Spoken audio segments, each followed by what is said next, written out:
Namaste,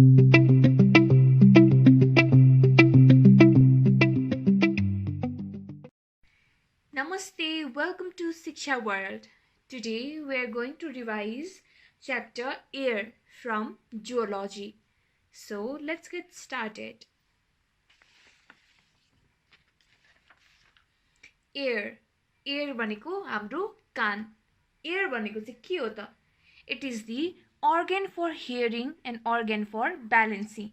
Air is the organ of hearing and balancing, that is equilibrium. हाम्रो बडीलाई balance गर्ने, सुनेर balance गर्ने काम चाहिँ हाम्रो एयरले गराउँछ. र हाम्रो एयर चाहिँ तीनटा डिफ्रेन्ट पार्ट्समा डिभाइड गरिएको हुन्छ.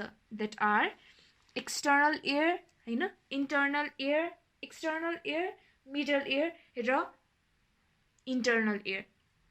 तीनटा एयरमा डिभाइड गरेको हुन्छ. अब एक्सटर्नल एयरको पनि डिफ्रेन्ट पार्ट्सहरू हुन्छ. के पार्ट्स हो त एक्सटर्नल एयरको चाहिँ? एक्सटर्नल एयर भनेको के हो त? एक्सटर्नल एयर भनेको सबैभन्दा outer part of our air. र यसको टु पार्ट्स भनेको चाहिँ पिना र एक्सटर्नल अकस्टिक मिएटस. पिना भनेको बाहिरपट्टिको फ्ल्याप लाइक स्ट्रक्चर हुन्छ नि, हो त्यो आफूले फिल गरिरहेरौँ त एकचोटि, त्यो भनेको पिना हो. के लेख्न आएन र इक्जाममा, होइन, त्यस्तो कन्डिसन पनि हुनसक्छ. कहिलेकाहीँ केही पनि ब्ल्याङ्क हुन्छ, तर त्यो आफ्नो नाममै, त्यसको नाममै, अथवा यदि हाम्रो बडीको पार्ट हो भने चाहिँ हामीले आफै फिल गरेर अथवा हामीले भोगेको कुरा सम्झेर त्यसबाट केही न केही कुरा चाहिँ लेख्न सकिन्छ. एकदमै ब्ल्याङ्क छोड्नुभन्दा केही न केही लेख्न सकिन्छ.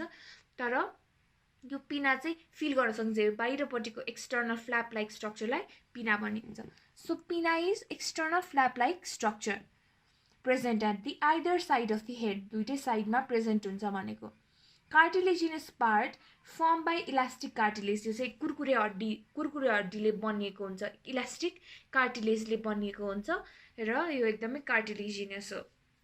Moved by auricular muscles but present in vestigial form. यो चाहिँ अरिकुलर, हाम्रो बडीको अरिकुलर मसल्सले गर्दाखेरि मुभ हुन्छ, होइन. यो कान कसैले हल्लाउन सक्छ नि, यो हो, यो मुभ बाई अरिकुलर मसल्स. तर यो चाहिँ एकदमै भेस्टिजियल हो, हाम्रोलाई त्यस्तो काम लाग्ने खालको. जस्तो अब हियरिङमा यो भएन, यो पार्ट भएन भने पनि हियरिङमा केही पनि अफेक्ट गर्दैन, पिना भएन भने पनि. सो अप्पर स्ट्रक्चर अफ पिनालाई हेलिक्स भनिन्छ भने लोवर पार्टलाई ग्लोब्युल भनिन्छ. तल इयरिङ लाउने पार्टलाई चाहिँ लोब्युल भनिन्छ भने माथिको पार्टलाई चाहिँ हेलिक्स भनेर भनिन्छ. सो एक्सटर्नल अकस्टिक मिएटस, अर्को पार्ट भनेको external acoustic meatus. Small tube of slightly curve structure. पिनादेखि ठ्याक्क भित्रपट्टि अलिकति फिल गर्दाखेरि स्लाइटली कर्भड खालको स्ट्रक्चर छ नि, त्यसलाई चाहिँ एक्सटर्नल अकस्टिक मिएटस भनिन्छ. Also called auditory tube or ear canal. यसलाई चाहिँ auditory tube or ear canal पनि भनिन्छ. Extends from auricle to ear drum. 25 millimetre in length. Its inner part contains ceruminous gland. यो चाहिँ 25 मिलिमिटर इन लेन्थ हुन्छ र यसको इनर पार्टले चाहिँ सेरुमिनस ग्ल्यान्ड पनि कन्टेन गर्छ. र यहाँ एउटा इम्पोर्टेन्ट कुरा, एयर ड्रम. एयर ड्रम भनेको चाहिँ के हो त? Air drum is the membrane which separates external acoustic meatus and middle ear. It is also called tympanic membrane. हामीले कति सुनिरहेको हुन्छ tympanic membrane भनेर. यो भनेको चाहिँ के हो त? एक्सटर्नल एयर पछि मिडल एयर आउँछ र यो एक्सटर्नलको सेकेन्ड पार्ट भनेको एक्सटर्नल अकस्टिक मिएटस. र यो एयर ड्रमले चाहिँ हाम्रो एक्सटर्नल अकस्टिक मिएटस र मिडल एयरलाई चाहिँ सेपरेट गर्ने काम गर्छ.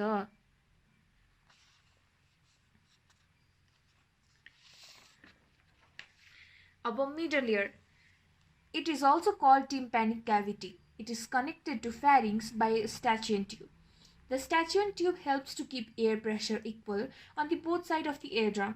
Middle ear consists of three very small bones collectively known as ossicles of air. Air ossicles are known as malleus, incus र stapes.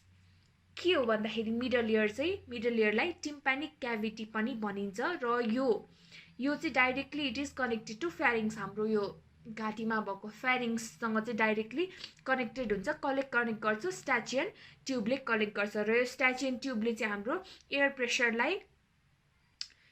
प्रेसरलाई इक्वल राख्नको लागि हेल्प गर्छ. र हाम्रो मिडल इयरमा चाहिँ तीनटा स्मल बोन्सहरू हुन्छ र त्यो बोनहरू के हो त? म्यालियस, इन्कस र स्टेप्स.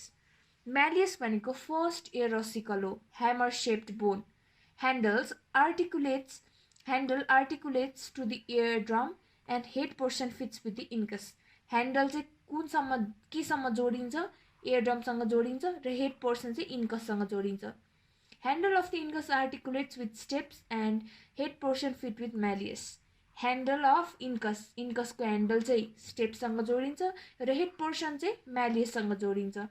Steps भनेको third ear ossicle, stirrup shaped bone, smallest bone of human body. हाम्रो बडीको स्मलेस्ट बोन भनेको के हो त भनेर सोध्न सक्छ कहिलेकाहीँ सर्ट क्वेसनमा. So it is steps. The middle ear is connected to internal ear by an oval window and a round window or a round window.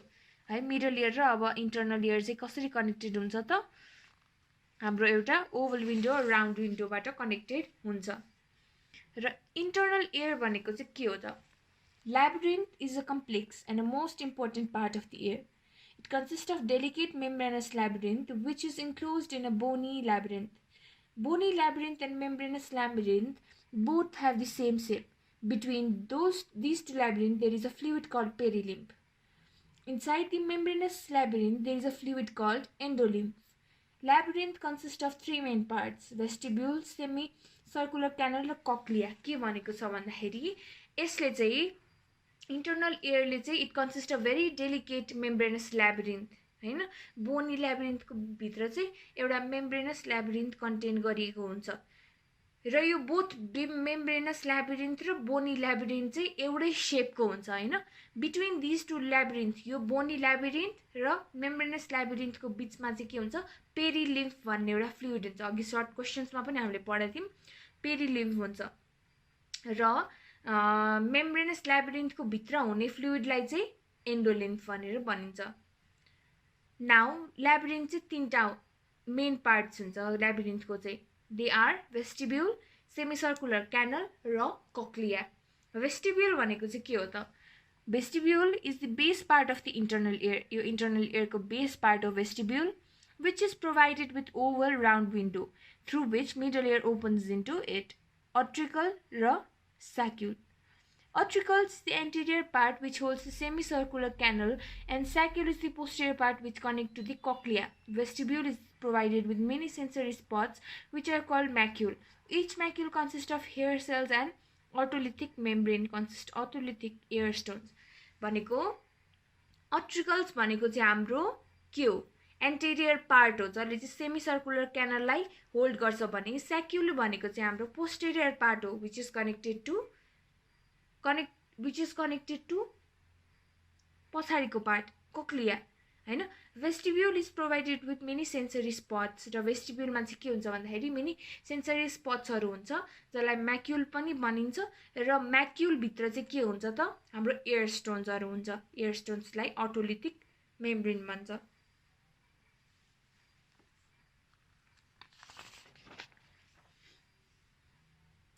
Now middle year भेस्टिब्युल भयो. भेस्टिब्युल भनेको के रहेछ त?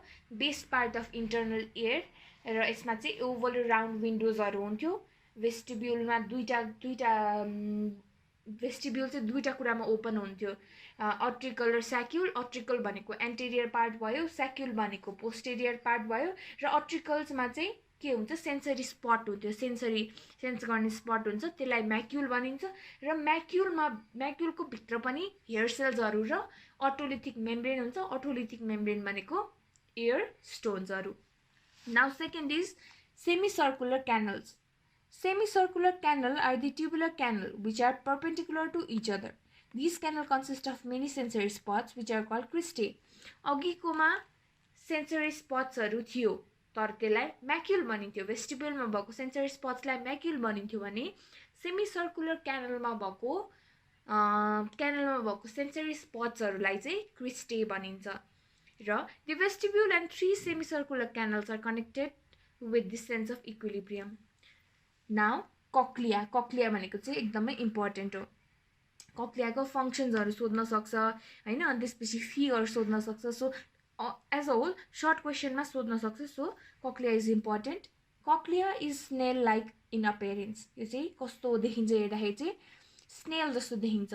Basal broad anterior part of cochlea is attached to the vestibule and narrow apex is called spirally. अगाडिको anterior part of cochlea चाहिँ is connected to vestibule. Cochlea or cochlear duct is 20 to 30 millimeter in length. Cochlea has 3 longitudinal canal or chambers. 3टा longitudinal canal or chambers हुन्छ जसलाई चाहिँ scala vestibule, scala media र scala tympani भनिन्छ. र this is transverse section of cochlea. सबैभन्दा माथिको part है scala vestibule, एकदमै इजी फिगर छ. यो बिचको पार्टलाई स्काला मिडिया, सबैभन्दा तलको पार्टलाई स्काला टिम्पानी हैन. अनि यो बिचको ग्यापलाई रेजनर्स मेम्ब्रेन भन्छ. यो यस्तो यो पार्टलाई टेक्टोरियल मेम्ब्रेन भनिन्छ. यो लाइन्सहरु भनेको सेन्सरी हेयर सेल्सहरु हो र यहाँको बेसलाई चाहिँ बेसिलर मेम्ब्रेन भनिन्छ. यो this is important for cochlea. यो TS of cochlea transverse section यो फिगर.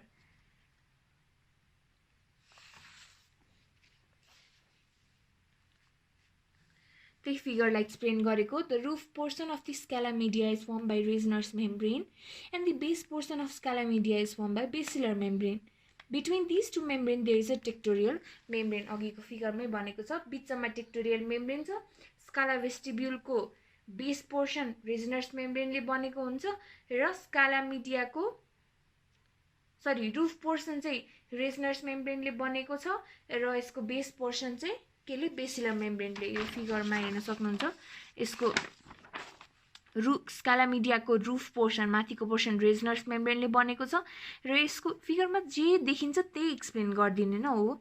स्काला मिडियाको रूफ पोर्सन रेजनर्स मेम्ब्रेन, यसको बेस पोर्सन बेसिलर मेम्ब्रेन र in between tectorial membrane. Between the pectoral and basilar membrane, there are many sensory hair cells together form the sense of hearing that is called organ of Corti. र यसको फंक्शन्सहरु के हो त? कक्लियाको main फंक्शन्सहरु के हो भन्दाखेरि चाहिँ the function of cochlea is to transfer the vibration of cochlear liquid and associated structures to a neural signal. कक्लियाको मेन फंक्शन भनेको चाहिँ भाइब्रेसन, हामीले पाउने भाइब्रेसनहरुलाई न्यूरल सिग्नलमा कन्भर्ट गर्ने हो. Cochlea is also called organ of hearing. Organ of hearing भनेकै cochlea हो. The cochlea receives sound in the form of vibration which cause the stereocilia to move. The stereocilia convert the vibration into nerve impulses which are taken to brain to be interpreted. के हुन्छ? हाम्रो कानले कुनै पनि sound सुन्यो in the form of vibration. कक्लियाले कुनै पनि sound receive गर्यो एक्सटर्नल इन्भाइरोमेन्टबाट in the form of vibration. अब त्यो हामीले कानले सुनेको कुरा त ब्रेनसम्म पुर्याउनु पर्यो नि त हो. त्यो ब्रेनसम्म पुर्याउनको लागि कन्भर्ट गर्नको लागि चाहिँ स्टेरोसिलियाले कन्भर्ट गर्छ र नर्भ इम्पल्सेसहरु चाहिँ ब्रेनमा पुगेर अब यस्तो गर्नुपर्छ है सुनेपछि. अब कसैले मलाई केही कुरा भन्यो र मैले एक्ट गर्नु पर्यो भने यसरी चाहिँ सुनेर अनि ब्रेनमा इम्पल्सेसहरु पुगेर एक्सन लिने गरिन्छ. So these are the functions of cochlea and cochlea is very important. अब हाम्रो फिगर त छुट्ने नै भएन एनाटोमीमा. सो यो फिगर चाहिँ हाम्रो एयरको एज अ होल फिगर. यसमा के छ त हेर्दाखेरि एकदमै वास्ट जस्तो देखिन सक्छ. सो मैले एकदम इम्पोर्टेन्ट कुराहरु मात्रै भन्दिन्छु है त. यो हाम्रो आउटर एयर भयो. आउटर एयरमा के परेको थियो अघि नै? हाम्रो पिना र एक्सटर्नल अकस्टिक मेटस परेको थियो. This is middle air and this is internal air. So यसमा के छ त? यो तलको भनेको हाम्रो एयर लोब्युल भनेको थियो मैले हैन. पिनाको पार्ट तलको यो इयरिङ लाउने ठाउँको अरिकुलर लोब्युल. माथिको यो पार्ट भनेको मैले के भनेको थिएँ? हेलिक्स हैन. अनि यो भित्रको यो माथि हेलिक्सको जस्ट तलपट्टि भनेको स्काफा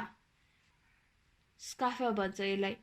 अनि एक्सटर्नल अकस्टिक मेटस यहाँ भित्रपट्टि छ, अलिकति थोरै भित्रपट्टि छ एक्सटर्नल अकस्टिक मेटस. टेम्पोरल बोन भनेको यहाँनिर मिडल एयरतिर छ. टेम्पोरल बोनदेखि अलिकति तल भनेको टेम्पोरल मसल्स छ. इन्कस हैन, म्यालियस स्टेप्सहरु सबै यहीँनिर छ. सेमी सर्कुलर क्यानल्सहरु यहाँ छ.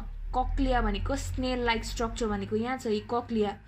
त्यसमा दुईटा नर्भ्सहरु छ कक्लियाको नजिकै, वेस्टिबुलर नर्भ र कक्लियर नर्भ. तलपट्टि स्ट्याचियन ट्युब छ. टिम्पानिक क्याभिटी र टिम्पानिक मेम्ब्रेन छ. यहाँनिर टिम्पानिक क्याभिटी अगाडिपट्टि, टिम्पानिक मेम्ब्रेन भनेको एयरड्रम पछाडिपट्टि र यहाँनिर तल कार्टिलेज कुरकुरे हड्डी कार्टिलेजहरु यहाँ छ. सो एज अ होल यो चाहिँ हाम्रो एयरको स्ट्रक्चर हो र फिगर बनाउनुपर्छ. It's important. सो एयरको लागि चाहिँ धेरै छैन. एयर आई भनेको सानो सानो टपिकहरू हो. एयरको लागि यति नै छ. एज अ होल एयर पनि सोधिदिन सक्छ लङ क्वेसनमा होइन. लङ क्वेसनमा सोध्यो भने सबै एक्सटर्नल एयर, मिडल एयर र इन्टरनल एयर सबैको बारेमा अलिअलि लेखिदिनु र यो फिगर पनि बनाउनु होइन. अनि इफ कक्लियाको बारेमा मात्रै सोध्यो भने चाहिँ कक्लियाको फङ्सन्स, कक्लियाको पार्ट, कक्लियाको त्यो स्काला मिडिया, स्काला भेस्टिब्युल र स्काला टिम्पानीको बारेमा लेख्नु र फिगर बनाउनु. अनि that's it for air and that's it for today. So thank you.